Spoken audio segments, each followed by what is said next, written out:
We think na maliban sa mga police officials natin, kasi it's also former President Duterte who even included kahit yung AFP natin, may panahon din na yung AFP in-involved dun sa war on drugs. Kaya Mr. Chair, tingin natin ay meron ding mga tanong, no, na hindi lang yung mga agencies natin yung mga kasagot, pero mismo yung dating Pangulo din.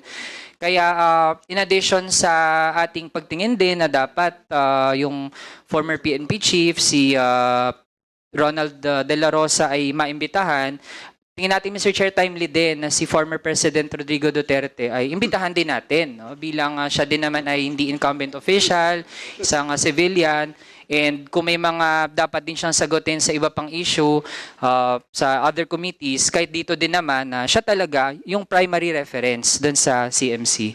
Yun lang, Mr. Chair. Thank you. Thank you. So what I can promise Congressman Manuel is that we will be informing again Senator De La Rosa on the next hearing, and if you would like to attend, sabihin na natin doon, if you would like to come, you are welcome. We are also going to inform para sa ikagagalak ni Congressman Manuel, we're going to inform the former president on this hearing. Okay? Now, pag na-inform siya, nasa kanya na yun kung pupunta siya o hindi. But I would like to give full respect to the former president.